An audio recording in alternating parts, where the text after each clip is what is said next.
Oke, selamat pagi anak-anak. Jumpa lagi sama teacher di sini di hari Rabu, tanggal 7 Oktober 2020. Nah, kemarin kita sudah belajar mata pelajaran tematik. Hari ini kita akan belajar mata pelajaran bahasa Indonesia ya. Bisa kalian buka buku kalian, buku bahasa Indonesia. Nah, di bahasa Indonesia ini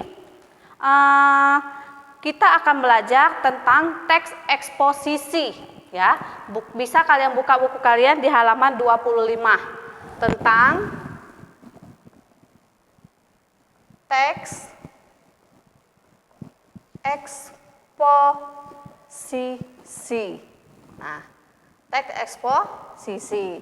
Nah, kemarin di buku tematik kita sudah belajar tentang teks eksplanasi. Nah, hari ini kita belajar bahasa Indonesia itu tentang teks eksposisi. Nah, apa itu teks eksposisi? Teks eksposisi itu sebuah karangan yang berisi rincian penjelasan mengenai suatu informasi kepada pembaca.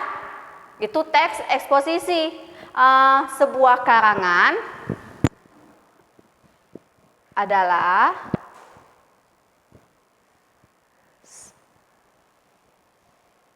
sebuah karangan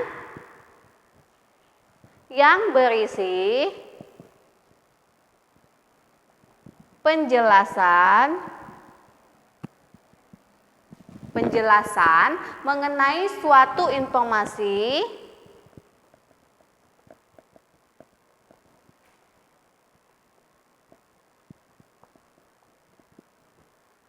mengenai suatu informasi kepada pembaca.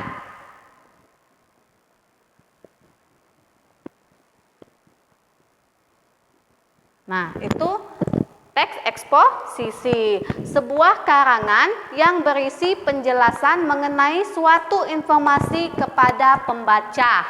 Nah, itu teks eksposisi. Nah, teks eksposisi ini ada tujuannya. Tujuannya itu memberikan informasi yang sejelas-jelasnya untuk memperluas pengetahuan pembaca. Itu tujuan dari teks eksposisi. Dia memberitahukan informasi yang sejelas-jelasnya untuk memperluas pengetahuan pembaca, ya, supaya pembacanya itu mempunyai pengetahuan yang sangat luas, ya. Nah, ini tujuan dari teks eksposisi. Nah, teks eksposisi juga itu memiliki ciri-ciri, nak, ya. Ciri-ciri teks eksposisi.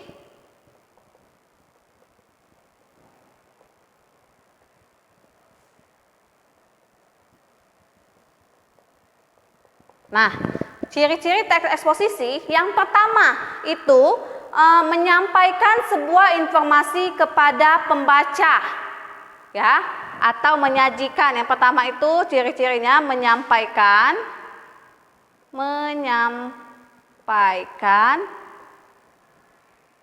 informasi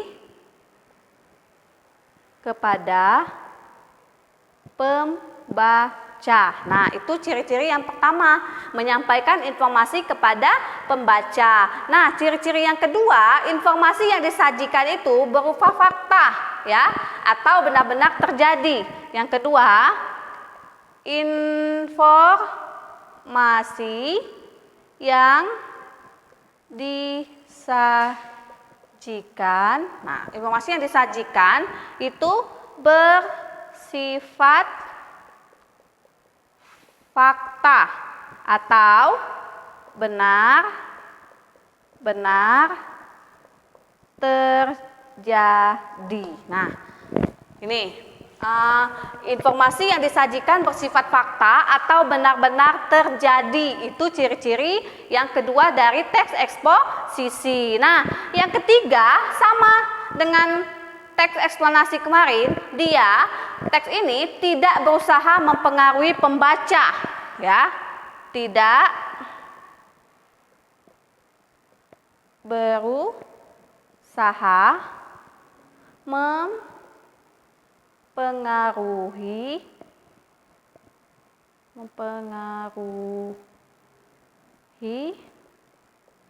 pembaca. Salah,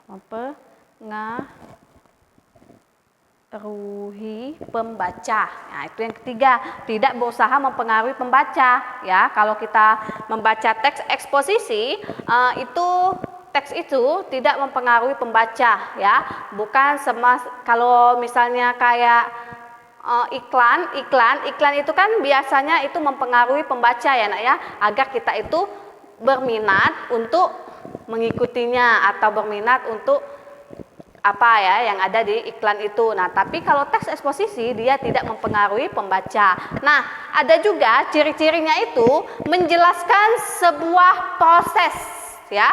Kalau teks eksposisi itu menjelaskan sebuah proses. Yang keempat, menjelaskan sebuah proses ya, atau analisa suatu topik. Nah, mau menjelaskan suatu proses, misalnya contoh teks eksposisi misalnya cara menanam jagung. Nah, itu kan cara menanam jagung kan otomatis kalau kita membuat karangannya itu memang benar-benar bersifat fakta. Bagaimana cara menanam jagung itu ya. Nah, itu kan menjelaskan sebuah proses cara-cara menanam jagung. Itu contohnya. Itu hanya sekedar contoh. Nah, adapun kerangka penulisan teks eksposisi sebagai berikut kerangkanya. Bisa kalian lihat di halaman 25, kerangkanya itu. Ini yang pertama itu pengantar.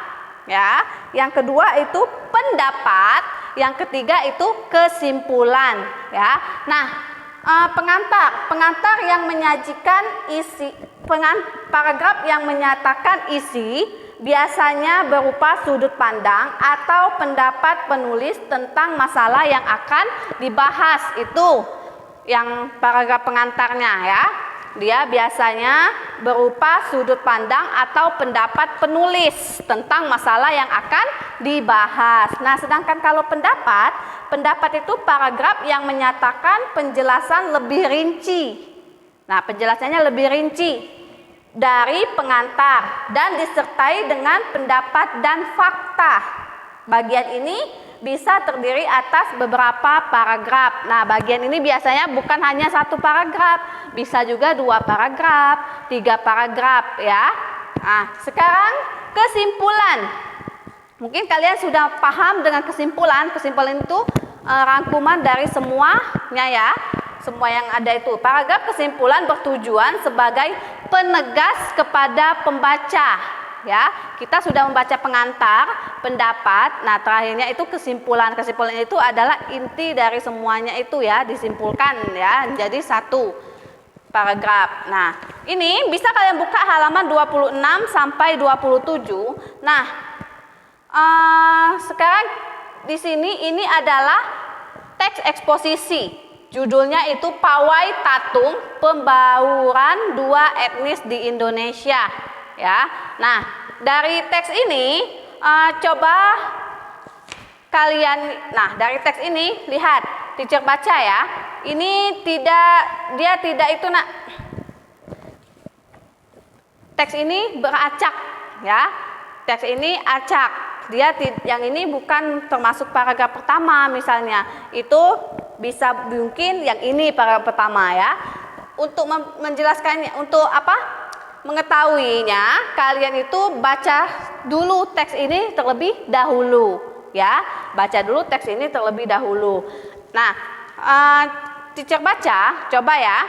Pawai Tatung merupakan pesta rakyat terbesar di Singkawang. Pawai Tatung yang menggambarkan keberagaman etnis dan agama di Indonesia menandakan bahwa kita semua bersaudara, bahkan keberagaman tersebut memiliki daya tarik tersendiri bagi pariwisata Indonesia. Nah, itu merupakan bagian dari teks eksposisi yang apa? Atau pendapat, kesimpulan, atau pengantar ya. Nah, tugas kalian di rumah, coba kalian untuk latihan di rumah ya, kalian buat yang ini merupakan pengantar atau pendapat atau kesimpulan. Ini juga, dan ini juga ya. Oke. Mungkin cukup di situ penjelasan teacher pada hari ini. Apabila teacher ada salah kata, teacher mohon maaf. Oke, selamat pagi.